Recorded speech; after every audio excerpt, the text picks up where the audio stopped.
Los orígenes de la Inquisición iniciaron en la Edad Media con la autorización de los reyes de Castilla, Isabel y Fernando de Aragón.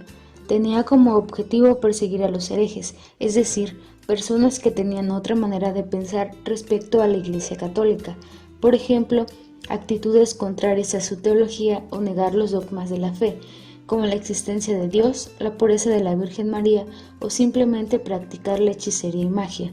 Su castigo podía variar dependiendo del pecado. Algunas veces se les daba una tortura larga, ya fuera psicológica o física, para lograr hacer que se arrepintieran de lo que habían cometido o hecho. Sin embargo, antes de torturarles se les trataba de sacar la verdad y si no cooperaban los castigos variaban. Por ejemplo, les quitaban las extremidades, los partían a la mitad aún vivos, los metían en ollas de aceite hirviendo, etc. A causa de esto, algunos morían, pero una minoría sobrevivía. Las reformas borbónicas comenzaron a principios del siglo XVIII en 1717, dirigidas por Carlos III, quien fue el primer rey Borbón.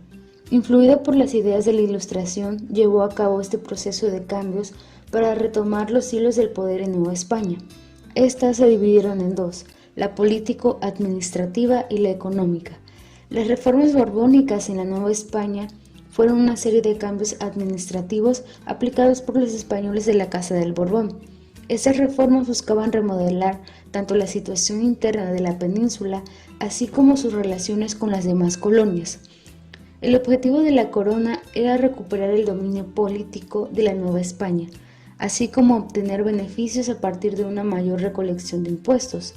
A partir de las reformas, en 1760, los ataques a la iglesia fueron más directos y se evidenció aún más con la expulsión de los jesuitas. En este sentido, las reformas borbónicas cambiaron muchos aspectos de la sociedad novohispana, pues transformaron mecanismos de organización, administración y relaciones, ante lo cual surgieron resistencias. Estas trastocaron en la forma de vida de los habitantes, iniciando sentimientos independentistas debido al estricto control de los españoles hacia los habitantes de Nueva España. La Academia de San Carlos alberga hoy a la Facultad de Artes y Diseños de la UNAM. En un principio, esta institución fue fundada por Carlos III en 1781, rey de España, para que ahí se formaran a los mejores grabadores de toda Nueva España, con el fin de que trabajaran con la elaboración y el diseño de la moneda virreinal. Al fundarla, la llamaron Academia de la muy noble e inmemorial arte de la pintura, en donde se enseñaba arquitectura, escultura y pintura. Durante la época de la Revolución Mexicana, la Academia de San Carlos se vio obligada a cerrar sus puertas durante 3 años para volver abierta con el nombre de Escuela Nacional de Bellas Artes incorporada a la UNAM, además de que se divide juntamente con la Facultad de Arquitectura y la de Artes Plásticas hoy en día. Durante el periodo virreinal de la Nueva España se fundó una de las instituciones más importantes, no solo para la educación de nuestro país, sino también para la historia de la biología y las ciencias naturales. Estamos hablando del Real Jardín Botánico. Este surgió como una idea propuesta por el médico español Martín Sensé al rey Carlos III en 1785. Su objetivo fue no solo establecer un jardín inmenso, sino con el objetivo de recolectar y catalogar el mayor número de plantas y especies vegetales y animales de este nuevo continente, además de crear un centro de enseñanza donde se impartieran las cátedras de botánica y medicina farmacéutica. Es así que en 1788 se concretó la inauguración de este establecimiento, contando con la presencia del virrey, catedráticos y alumnos de la Real y Pontificia Universidad de México. Se creó como una institución con el fin principal de enseñar la ciencia botánica y su formación del estudiante. Se creó como una institución en la cual el objetivo principal era la enseñanza de la ciencia botánica y la formación de un estudiante tenía la duración de 4 a 6 meses. Se le enseñaba por el método de observación y dibujo, tanto las especies conocidas como las desconocidas, con el objetivo de poder identificarlas y clasificarlas. En 1792 se fundó en la Ciudad de México el Real Seminario de Minas, espacio que tenía como objetivo formar a los jóvenes que comenzarían a explorar y a explotar la riqueza mineral del país, estudiantes que provenían de Guanajuato, Zacatecas y San Luis Potosí. Estos recibían la capacitación de especialistas españoles y alemanes. El plan de estudios se basaba en la enseñanza de las matemáticas, en particular el cálculo integral, la física, la química, en la cual se contaba con un laboratorio único para la enseñanza de esta ciencia, y la cátedra de Manuel del Río de Mineralogía, la cual fue la más importante de todas.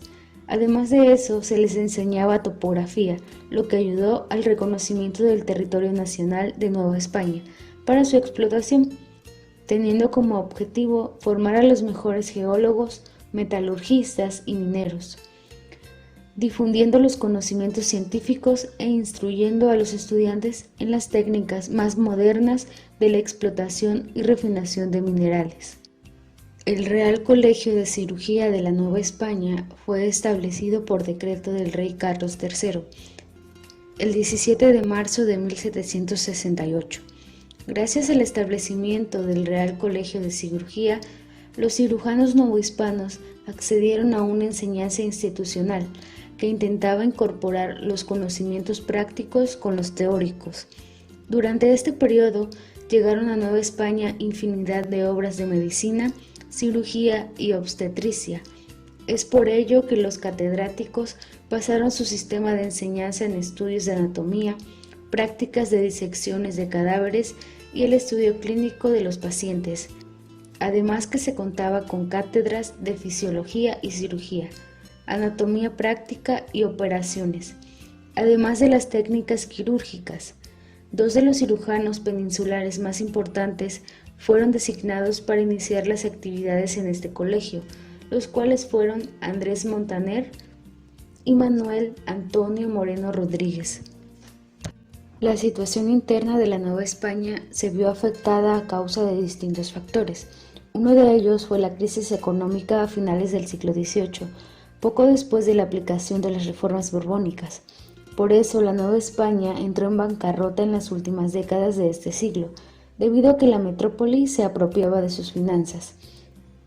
Otro de los factores fueron los de intranquilidad social, puesto que fuera de España estaban ocurriendo hechos importantes que de una u otra manera influenciaron en ella.